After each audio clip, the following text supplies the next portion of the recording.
Hello, welcome to the Word Café podcast. This podcast has been designed with curated content that centers on the power of words. Can we really do anything without speaking? Can we really do anything without the agency of words? Yes, that is what this podcast is all about. And I am your host, Amakri Isoboye, your neighborhood word trader. I believe in the power of words, for it is the unit of creation. I trade in words to profit my world. Hi there. Good morning, good afternoon, good evening, good everything, wherever you are listening in from, on the planet today. Yes, this is the Word Café live show. I'm super excited. Yes, though I'm sounding a little bit calm. You know why I'm sounding calm, because I have someone so special. I've seen this individual grow in what we are about to discuss, in the branding and communication space. And I'm so glad you get to meet him now. I'll allow him do all the introductions and, we go and we jump in right in there and start talking. Who is this person? Let me bring him on so that you see his face. Yes, that's the name. Each time we see his name, a lot of us were like, is this guy in Nigerian or something? But true. I have to be honest with you. He is a Nigerian. Perez Tigidam, that's his name, Tigidam. Perez, how you doing? Very well, I'm fine. I'm good. And you? Pretty well. What's up? What's happening in Lagos? Well, we're there. It's weekend. We are resting as usual from the Monday to Friday chaos of Lagos. Good. Before I brought you on, as in after discussing with you, and I was like, okay, let me go check up this guy's name, as in Perez. We know the name very well, but I want to check up the name and see people bearing that name, Perez. And amazingly, almost everybody I saw with that name are into the arts. Wow. They're either singing, they're either painting, drawing, playing soccer or something. I was like, this name has to do with a lot of creativity and all that. So I'm not surprised at all. Perez, you're welcome. So who is this Perez? Let's hear from Perez. Okay, I'll keep it short. You've called the name already. My name is Perez Tigidam. I lead the brand strategy team at Adden & Newton. Adden & Newton is a 360-degree brand and marketing strategy consultancy. Basically work across all the communications verticals from brand strategy, marketing, public relations, crisis communications. Just name it. The entire gamut of communications. It's something we've been able to do as an organization, being able to build ourselves across all the verticals compared to what you'd have in the industry, where you have people who say, okay, we do traditional communications, we do digital communications, or we do PR and everything. I think that this is as a result of our experience garnered over the years and all the different type of clients we've worked with. So for every period, the way we literally operate is for every time period, we have specific things that we are focusing on, new things that we are focusing on for that period. And it could be a year, two. And the moment we are able to do that, we establish what we would call like a new expression within the company, which is what you'd say like a subsidiary. So we would establish a new expression. Reason being that we've seen that the work in our industry has evolved radically over the last few years, where there's literally no need for the dichotomies that exist within the communication space anymore.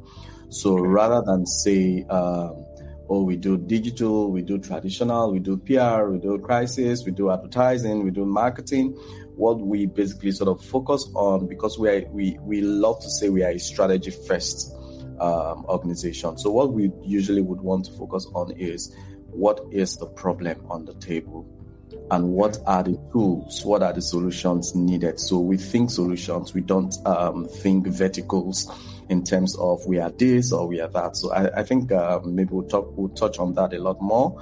I like the way you put that. We think solution. Yeah. We envisage. No, the problems are there, no problem, but we think solutions.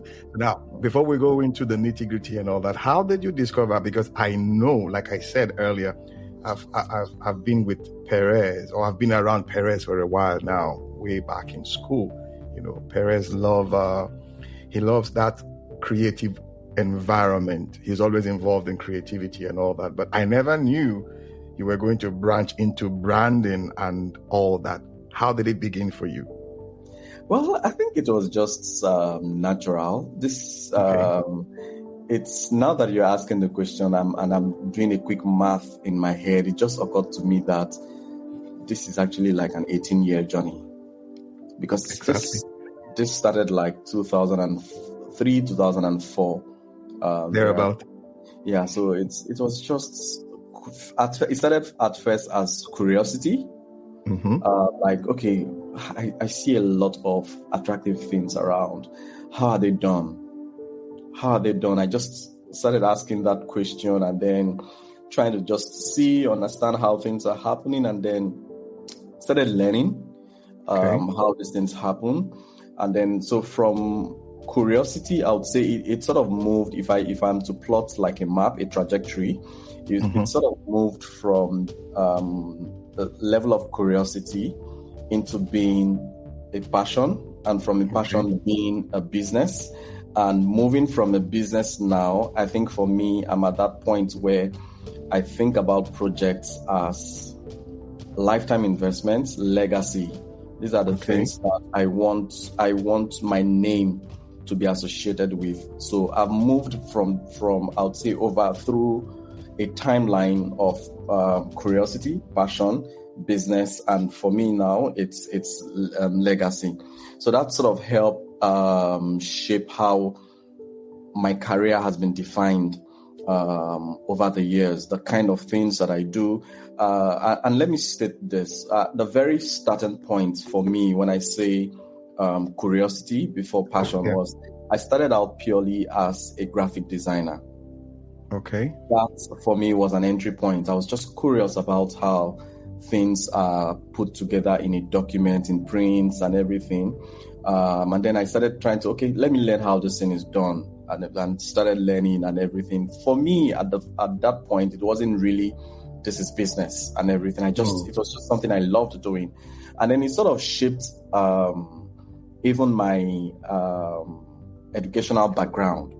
So what a lot of people don't even know is that before I got into school, before I gained admission into the university, I actually spent about 7 years at home between writing. Sorry, let me understand that. As an after SSC, senior secondary, as we call it in Nigeria, you spent 7 years at home. Yes. So as at the point you guys were seeing me in Uniport, I spent 7 years at home. And I think it was just, I don't know. I sometimes I want to say that youthful thing, but I'm not sure exactly if it is, because I think that decision has sort of defined and shaped where I find myself today. I insisted that if it's not something that had to do with communication, I wasn't going to take up any admission anywhere.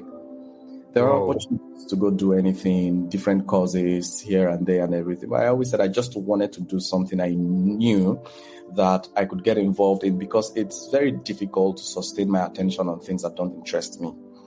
So what was the point of going into school to go do something I know my heart was not going to be in? So I actually got admission to study communications in school.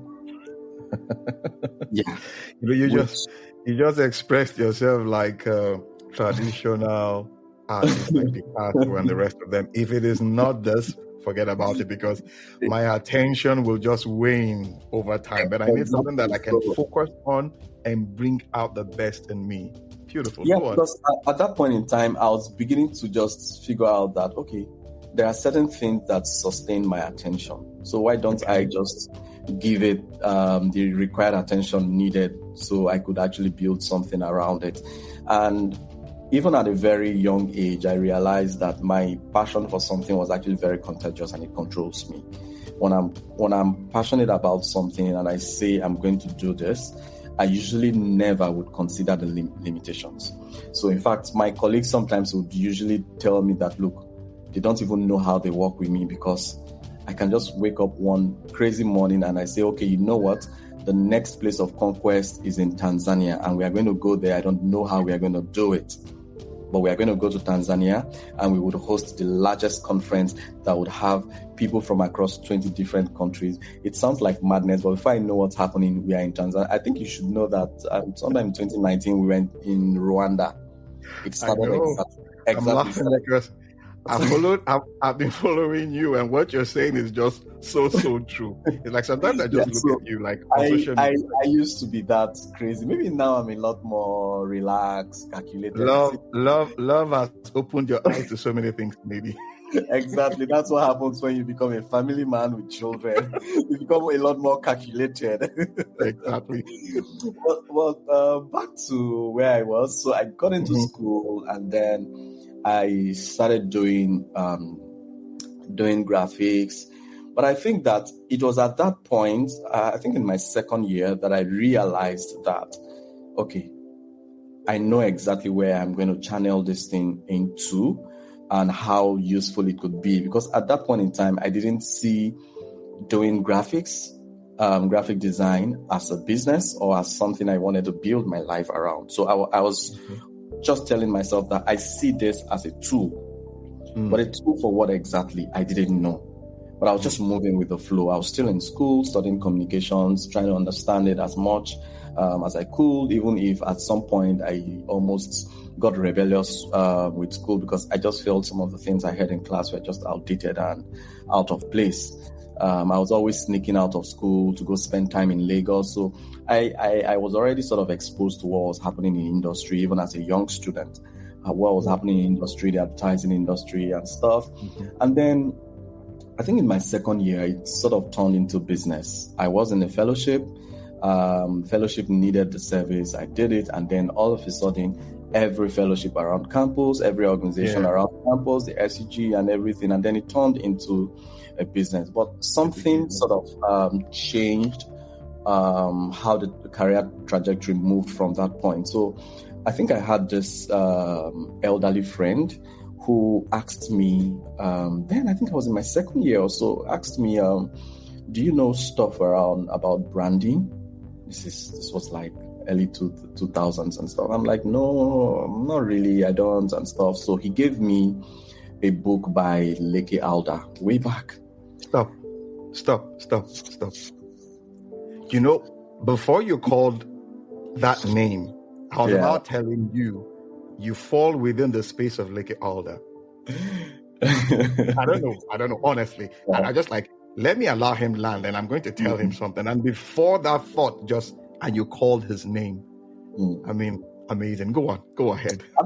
Funny enough, I've met him just once and this was in 2005. Since then, we've never met him till date. He's an enigma.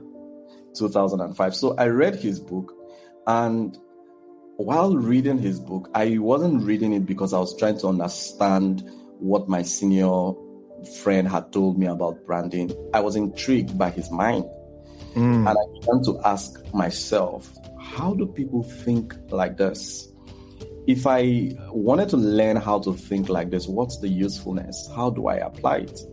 I asked those questions then, but had no answer and just moved on. I never got back to finding out if I ever answered that question, but I think along the line, naturally, I got into that space. So I graduated from school, and even before graduating, you've known me back then, I'd already set up a business, a studio in school, and then after school, the next thing I did was to spend some time doing a deep dive, trainings, immersing myself, getting to understand what this was all about deeply. I'll call it the business of ideas at that point for me. Okay, how do you come up with ideas? How do you push these ideas? So at that point in my life, I think the next 5 years after school was just coming up with one idea, executing. I had the energy, I had the passion. I was 100 people in one at that point in time, because I could take things from point A to point Z with the energy of 100 people at the same time. I was a project manager. I could follow things, the details and everything from one point to the other and everything. And then I just realized that, okay, this actually helped the way I could sort of design something, experiences, and being able to take that experience from the point of creation to the point of consumption, where people are able, it's able to shape people's businesses, it's able to shape people's lifestyles, able to shape people's behavioral patterns, able to shape people's consumption patterns and stuff. So different aspects. But what I think made the difference was when I started understanding that at the point in my career, I'd moved on beyond being a creative. So it was a transitioning process that at first I didn't understand what exactly was happening. And then when I understood it, I tapped into it and deployed it in such a way that I think that's what usually used to amaze a lot of people. I used to know this person as A. Now I'm seeing this person as Y. How did that happen? He has evolved. Exactly, to this point. So I meet some people sometimes, and short of words, we are unable to have conversations because they are trying. Most times I figure out that in their head they are trying to process. They are trying to process what exactly has happened between who I used to know and who I'm seeing now. If we can still have the same type of conversations that we used to have, and what is that change? What is that difference that sort of happened? I think when you were talking, when you reached out, you said you were going to have some time to talk to like young people get into the space. I'd also touch on that a bit, but I think that what made the difference was when I began to evolve from being a creative person to being a strategy person. Now, these are two distinct fields in brand management. How that happened was, I think I was in Orange Academy around 2010 or 2011. I'm trying to remember, but I went in there as a creative person. Did all the stuff, student stuff, learning brand management, brand experience design and stuff. But something happened at the end of the program when they were giving awards. I awarded the best strategy student. Now, this is someone that has been recognized and awarded the best strategy student, but I was confused. What are they talking about? What is this best strategy student thing they are talking about? It took me a while before I truly understood that, and then sort of wore it like an armor, and then this is what differentiates me in the industry. What is that? How do you describe strategy? Strategy means different things across different industries. True. But in my line of work, you get to a point where you realize that brand management, brand strategy is actually critical to organizational strategy, to business strategy. So you have a board of a multinational saying that, there's this ongoing merger and acquisition that we need to do. We are buying this company, or this company is buying us. How are we going to evolve from what we've always been to the new company that we need to become, because we are merging with another company? How do we need to talk about how cultures across these different organizations are going to get in sync? How do we express ourselves to people as a new company and all of that? So this is where you have that handshake between corporate strategy business strategy and brand strategy. Branding. Because at the end of the day, what you're basically trying to do is to be able to evolve a new personality, a new company that people will relate with. People do not buy products. People do not engage with your company. People do not engage with your organization. People engage with the experiences that they derive from Very your correct. Very correct. There's that need for that understanding of how to get people to understand, engage, accept, and have the right experience. So when you hear things like people say our company's brand promise, you're making a promise. Someone has an expectation. The consumer has an expectation of your company. Now, at that point where promise from the organization, expectation from the consumer has a handshake where brand is created. So how can you, as a brand strategist, help the organization from this point to that midpoint where they have that interface with the consumer? So what that basically requires is that you can no longer be just a creative person for the sake of creativity. You now have to be a business person. You now have to be a numbers person. You need to be able to take an organization's annual report or financial report over the last 5 years. Sit down, read it, digest, and be able to take out something that helps you shape your decision making, that helps you shape your strategy and everything. You need to be the kind of person that can take up a research around the market and based on the insights that you have. So if you're not, and this is where a lot of creative people can actually not function. Stay with us. We'll be right back. Hello, nerds. Come listen to the History Nerds United podcast, and let's make history fun again. We interview today's best authors, whether they are established Pulitzer Prize winners or someone debuting their first book. Let us show you that history is not a boring class you took in high school, but a place where the best stories come from. And we don't just cover history. We also love to chat about true crime, biographies, memoirs, and so much more. So head on over to History Nerds United and let us introduce you to your new favorite book and learn the story behind the story. History Nerds United.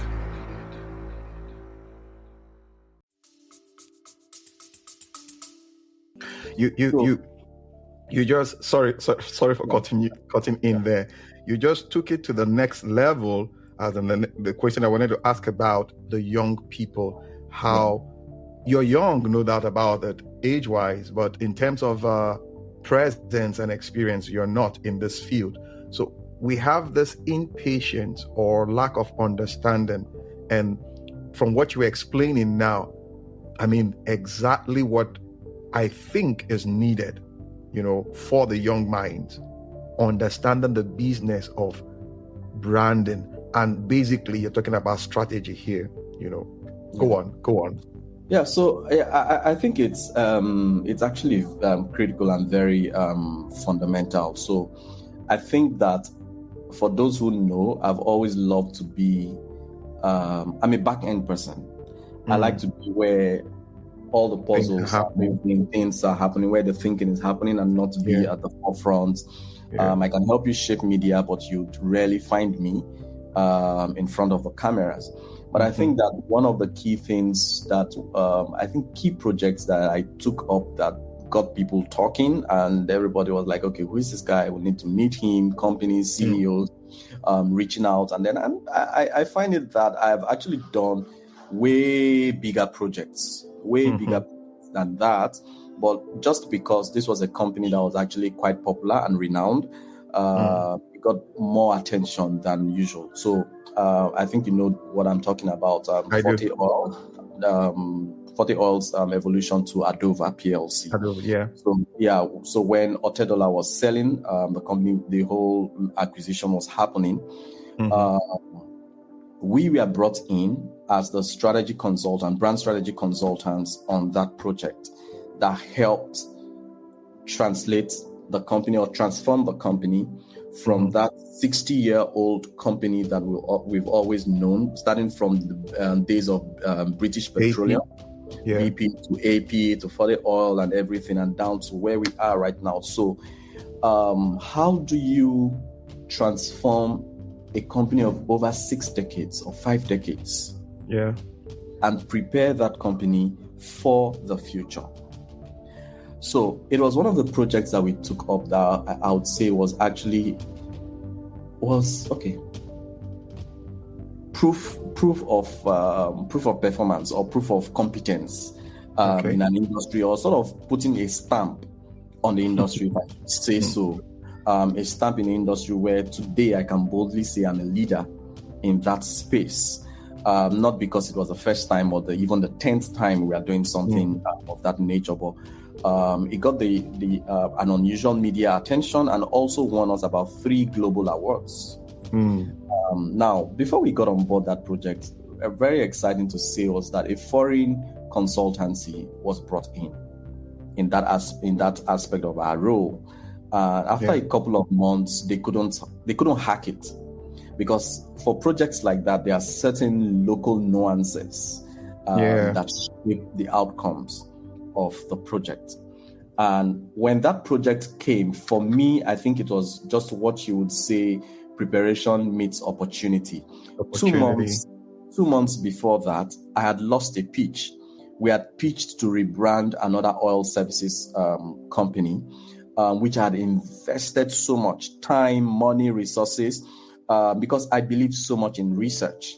So we had done a lot of research, invested money in a space, because you need for every industry, and that's the peculiarity of our work. For every project you conclude, every industry you work in, you get to understand so much about that industry that you can actually consult on that industry for someone else.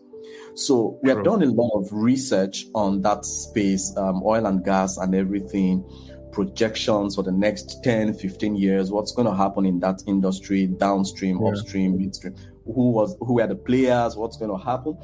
And we weren't given that project. I think it never happened, actually, even after we were told that someone else won, because we've looked around, nothing has happened after almost 4 years. So I was sort of sad and depressed after that period.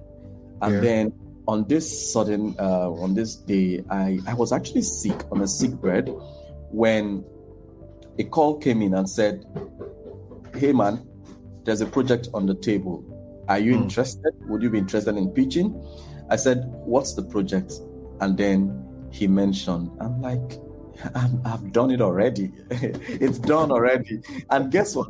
That very day, I got up, dressed up. I was sick. I got up, dressed up, managed to carry myself into a cab, and went there. I got into the company and I was sleeping on their board table.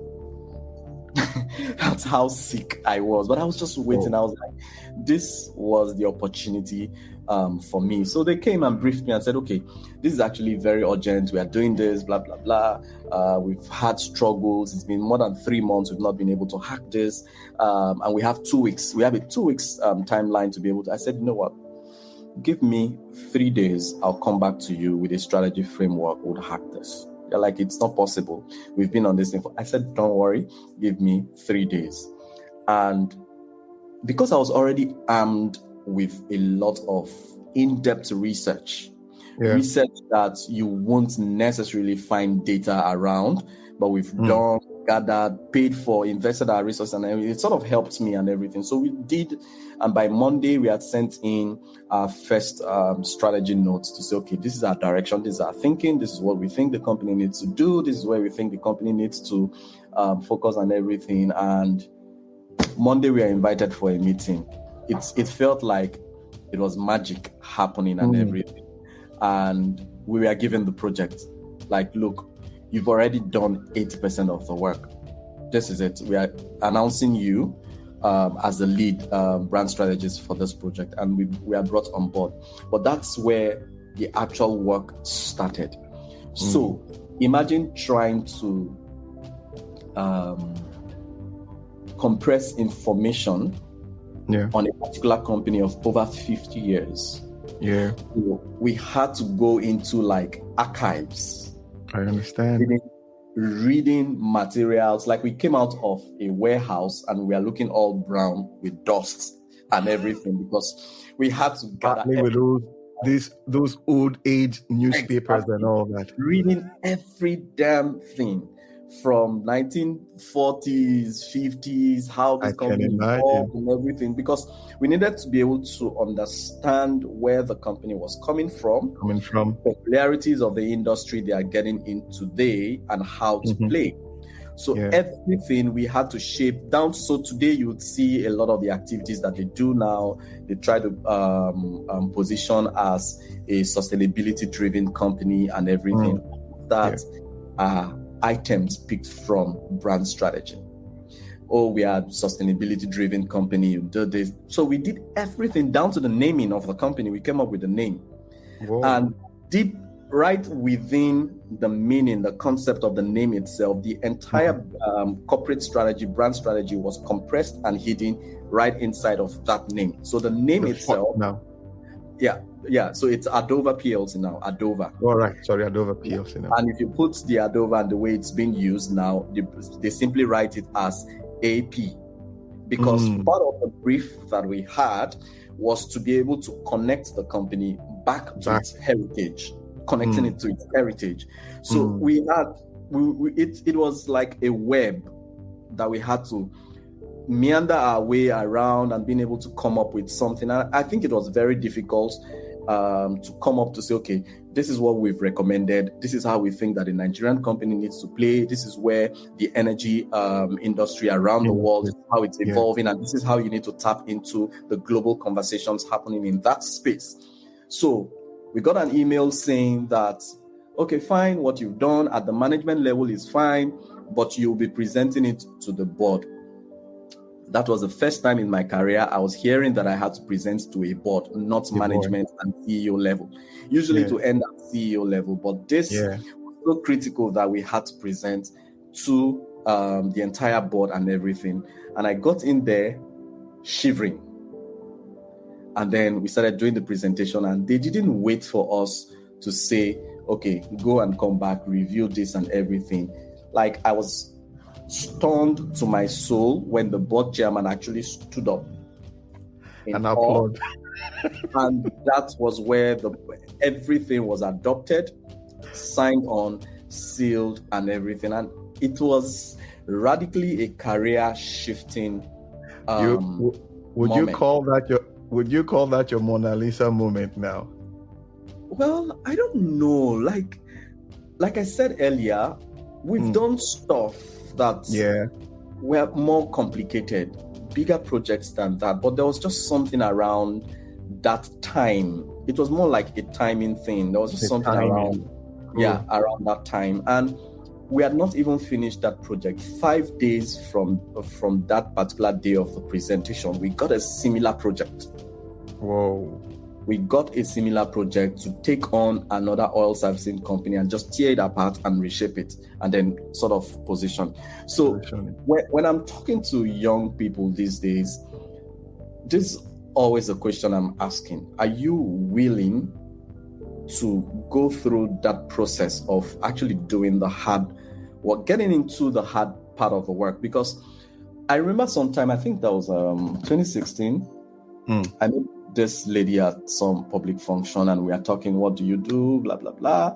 We became friends. And after a while, she said something. She said, you actually don't dress and talk and act like people in your industry. And I'm like, how?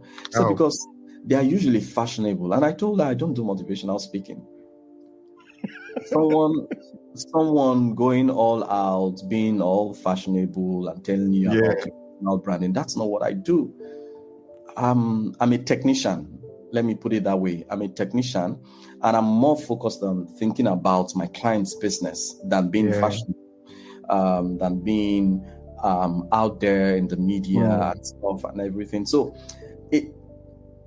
most people are unable. It's not sexy enough to do this part of the work. True. So people are more interested in the sexy stuff, the flashy stuff, the things that you do that's out there. So I think even at a younger age, I used to be a lot more fascinated by the creative stuff. Oh, we did this, I rebranded this company, this identity, this logo and stuff. But now, I'm not sure how, and that's why you rarely, even if you go on my social media timelines, you rarely see me pushing out a lot of stuff about the work I do day to day. Yeah, hardly. On my social media timeline. That's because I'm more concerned about this business that I worked with 6 months ago. Where are they today in terms of their financials? I want to be able to see how has my work impacted on where they are today in business. Have they moved up 10%? Have they moved up 20%? What share of market do they currently have? Do they currently control? So this points me back to when I talked about moving from curiosity to passion to business and now to legacy, because I want to be able to look around and I'm proud to say, I shipped this company, I've shipped this company, I've shipped this company. Now I can do that literally across every industry you could think about. I've done work from investment banks to energy to law to banking, just name it, to politics, just name it. Yeah, I've done work across every vertical you could think about. So it's not just about the sexy stuff now, in the industry, but his aim is legacy. I mean, 4, 5, 6, 7 years or 20 years from now, what would it be like when you look at that particular company or that brand and all you just think about is Perez, his hands being seen in all that stuff? Go ahead, Perez. Yeah, so I think that one of the things that sort of shaped how personally and also as a company I was able to evolve across a lot of verticals. So today I have executives that I consult for on their executive image management, reputation management, companies we do crisis communications for, marketing and everything. In the course of doing a detailed and elaborate brand strategy work, there's no how you will do a solid work that doesn't touch on all of these things. Because you need to be able to define corporate voice, corporate speak, how to respond in this area, how to do your marketing, your reputation management, and then also how to position your executive in your company as a leader in his industry. So we just got clients who would say, okay, you know what? Rather than do just one component and move on, why don't you just come on board as a communications consultant and then being able to take things end to end? Because we've done all the documentation that end to end, this is what you need to do. And people are saying, no, there's no need just making these recommendations. Come do it. And that's how we got there. So at every point in time, we got into different verticals, and then we sort of create an expression within. 2 years ago, a client said, okay, you wrote a script, an idea for storytelling, branded content and everything. Why don't you do it? And then we got into big budget filmmaking for companies. Yeah. The moment we did the first one was very successful. There was a lot of talkability. It was viral in the market and everything. That's how we created a production company. Whoa. Dedicated doing that work. We had instances where companies were under fire. Something has just happened. There's negative press around them and everything, and then they are calling, can you offer us any support? Now, we had a lot of friends, relationships in the media and everything, and then we step in to try to stem the tide and then override the negativities with positive stories, positive image. And then companies are saying, okay, why don't you just come on board and do this? And then we establish a new vertical dedicated to doing that. So we call that the reputation craft. That's the specific business line. So, I think that ultimately, the unique thing is your ability to think, I would say systems thinking, being able to look at the overall picture, look at the organization and think about how one event shapes every other thing, shapes their decision making, shapes the culture, shapes the human capacity development within the company. And talking about human capacity development, for every time we've ever done a very thorough and elaborate brand transformation project for a company, one of the key things we've always made huge recommendations on, and even get on board doing like the trainings and stuff, is in the area of human capital. So we usually would do what we call brand acculturation, and even assist firm in designing like culture manuals. Because we realized that when I started speaking, I talked about branding being not about your products, not about your company, not about your organization, but about the experience that you give out there. So one of the deal breakers for this experience is when you do not have a culture that can serve as a viable foundation or a platform to sustain the experience that you're designing out there. So you have people who in there, and that's why sometimes not all communications is taken seriously. You're saying, oh, we are this, we are XYZ, we are the best in this, we are the best in that. But within, you don't have a system that helps create that experience that you're telling people that you are. So what people are getting is actually very different. And you can see it with what happens with the banks. Most of them to produce some of the most expensive ads out there and everything, but the service is broken, the experience is broken. So how do we think through all of these processes? So as a brand person, you need to be able to understand technology, because today, in today's business world, it has permeated and shapes everything we do within business. You need to be able to understand things around finance. You need to be able to understand things around valuations, things around, like, these are not usually things that a creative person would bother themselves about.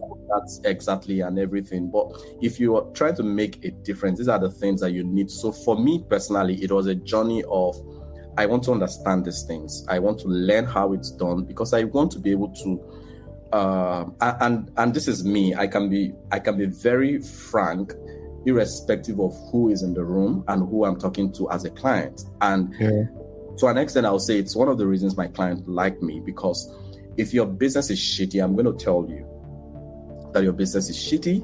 I've looked at your financials, and I do not think that where you are headed, that this business will be sustainable in the next 5 years. And I need to be able to prove why I'm saying that. I am looking at your numbers, I'm looking at the activities of today, and I'm also looking at the realities of the market, what's happening in the market, the data available out there and everything, and they don't tally, they are not in sync. So I should be able to, and that's what makes the difference when you're able to go to the table and help reshape, because your work is not to come do all the flashy stuff, package the business, good branding, good logo, good marketing, good advertising, good films, and all of those things. 30 years down the line, those things will be forgotten. But what will not be forgotten is what actually shapes the day-to-day operation of the business, the experience people get, the bottom line, decision-making of the management and everything. And to an extent, I think this is where I would say, even if it sounds like I'm hyping someone who was my client, I think this is one of the instances where I really liked the CEO of Adova that we worked with at the time. So he made sure that he integrated all of his decision-making, corporate decision-making, into the work that we are doing. Nothing is standalone. So some CEOs don't get it. So they will think that there's what's happening there is for marketing. The guys in marketing and communications has nothing to do with this. So they are making taking decisions, planning and everything that's going left. The guys who are trying to shape the perception of the business in the market are thinking right. So these two things are not together. So then you would see the CEO, 12 midnight, he sends a message, Perez, this is what I'm thinking. Oh, this is what's happening. Oh, we just got this deal with XYZ in Germany. I'll be flying out with the CFO tomorrow. This is what we are thinking. This is how we would need to position. What do you think? How does it fit into all of this? Where does it come in? And that's why I think that project was actually really successful, because there was management think and there was brand think, all on the table. Everything was put on the table, and we were able to sort of synchronize where we were all headed. So you see the company today. I feel proud even if we are not involved in day-to-day activities. Sometimes I see them on social media saying, okay, we are doing XYZ sustainability plan, this, that, and everything. I'm like, okay, I'm really excited, because for me, I'm passionate about things around how the world is evolving. I want to, even if we are in Africa, I want to be able to see us live beyond, or do business, run beyond businesses beyond the complexities we find in our environment. So when you look around the world, what's happening? What's all the conversations around cleaner energy about? The world is agitating to move away from fossil energy and all of that. How does it affect us? How does it impact on the work that we do here in Africa? You need to be able to understand when geopolitics comes into your work. Oh, guys, I know you've been enjoying the conversation like myself. I've just been quiet listening to Perez, because he is loaded when it comes to communication and branding. And you will agree with me, bringing him on the show was not a bad idea. I've had awesome time. I don't know, we just lost him for a bit there. Let's see if we can get him back. So he has said so much, so he's just trying to unpack them. But what got to me so much was that aspect of solution thinking. You're not just you're into branding, beautiful, but you are not just the design person, the creative person, as it were, alone, but you go into the strategy, understanding the nitty-gritty, what comes, from behind, what drives the engine, so to say. And that is what Perez has done for us this evening. We've had such an amazing time. Thank you for being there. I need to end it here, because I guess Perez has some other things to catch up with too. But let me make you this promise. I'm going to bring him back on the show. Yes, I'm going to bring him back so that we have more discussions. Yes, within the space. You know how we do it on the show. This is the Word Café live show. And I'm your host, Amakri Isoboye. Till I come your way again. You know it. Bye for now.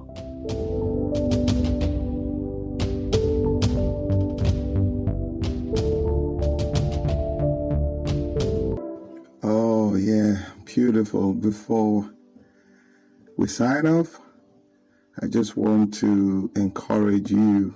Yeah, it's been a wonderful time. And also, I'd like to hear from you, your feedback. You've been listening to the Word Café podcast. I would love to hear from you, the feedback. If you have any questions, you go ahead and ask those questions. You can reach me at my email address, amacrigaribaldi@gmail.com. Amacri is AMACHRGaribaldi@gmail.com. And we'll get back. You know how we do it on the show. Thank you. Awesome time it has been with you on the Word Café podcast today. Thank you for being there. You can catch me up on my social media handles, Twitter, Facebook, LinkedIn, Instagram, all at Amakri Isoboye. Also, you can get copies of my books, A Cocktail of Words, The Color of Words, and my HR notebook on Amazon and on Robin Heights online bookstores. You can also subscribe to my YouTube page at the same address. Yes, till we see you again. Bye for now.